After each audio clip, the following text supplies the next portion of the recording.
dalam 1 Korintus 10 ayat 13 berkata, pencobaan-pencobaan yang kamu alami ialah pencobaan-pencobaan biasa yang tidak melebihi kekuatan manusia, sebab Allah setia dan karena itu Ia tidak akan membiarkan kamu dicobai melampaui kekuatanmu. Pada waktu kamu dicobai, Ia akan memberikan kepadamu jalan keluar sehingga kamu dapat menanggungnya. Saya ingin bertanya, sebenar dan sesungguhnya pencobaan itu datang dari mana? Dari Tuhankah, si ibliskah, atau nafsu yang datang dari diri kita sendiri? Satu hal yang kita perlu pahami di dalam menafsirkan kitab suci adalah kadang-kadang kata-kata yang sama itu digunakan oleh penulis-penulis kitab suci dengan pengertian yang berbeda. Ya. Contoh paling nyata itu adalah antara Paulus dan Yakobus. Kalau kita lihat sekilas kan bertentangan. Paulus bilang selamat karena iman, bukan karena perbuatan. Tapi Yakobus bilang orang diselamatkan karena perbuatan, bukan hanya karena iman. Nah, menurut Paulus, perbuatan baik tidak bisa membenarkan orang. Tapi menurut Yakobus, ya, yang membenarkan orang bukan imannya, tapi perbuatannya. Iman tanpa perbuatan pada hakikatnya mati. Kan kelihatan bertabrakan antara Paulus dan Yakobus. Sebenarnya tidak bertabrakan kalau kita memahami bahwa dua orang itu, Paulus dan Yakobus, itu menggunakan istilah-istilah yang sama tapi dengan arti yang beda-beda. Kalau Paulus menyebutkan iman, yang dia maksudkan itu adalah iman sungguh-sungguh, kepercayaan, saving faith. Tapi kalau iman yang dibicarakan Yakobus itu adalah pengakuan percaya. Jadi orang yang ngaku percaya. Bisa jadi ngaku sungguh-sungguh, bisa juga tidak. Ya, kalau dibenarkan menurut Paulus itu dibenarkan di hadapan Allah. Tapi Yakobus membicarakan pembenaran itu bukan dibenarkan di hadapan Allah, tapi dibenarkan sesuai dengan pengakuannya itu. Pengakuan percayanya itu. Makanya menurut Paulus, manusia tidak bisa dibenarkan melalui perbuatan baik. Nah, perbuatan baik juga. Menurut Paulus, perbuatan baik itu adalah perbuatan baik demi keselamatan. Tapi perbuatan baik yang dibicarakan Yakobus itu bukan perbuatan baik demi keselamatan, tapi perbuatan baik sebagai buah keselamatan.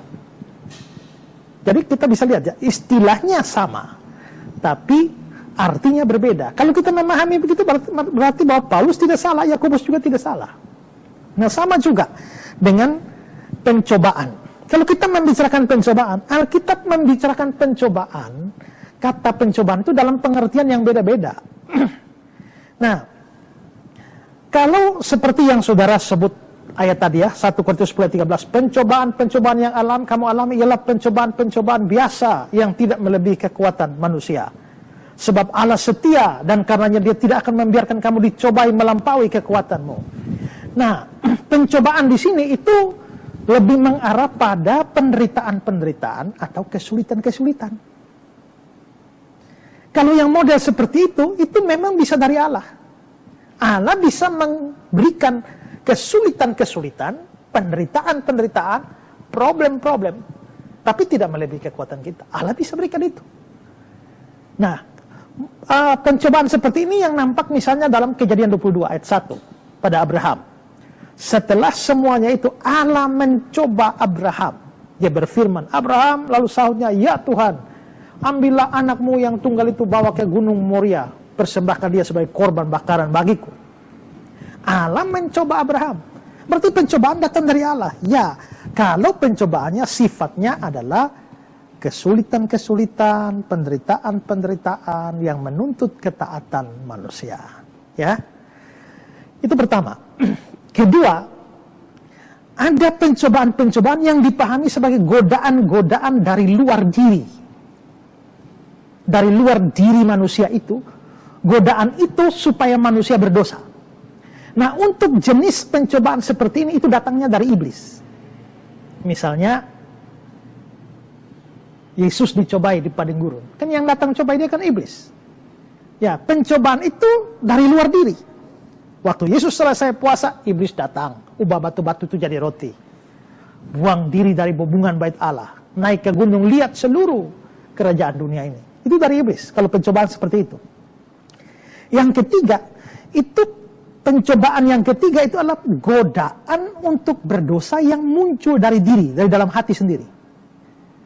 Misalnya, pikiran untuk berzina, atau ada keinginan balas dendam, ya, atau keinginan tonjok orang.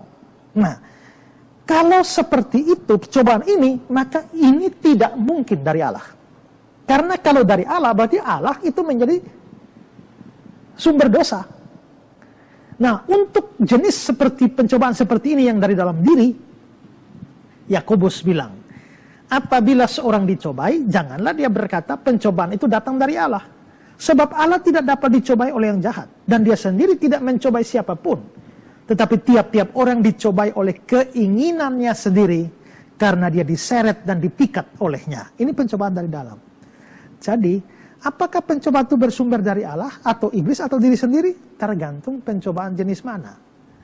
Ya, jadi harus bisa dibedakan. Sama-sama istilahnya adalah pencobaan.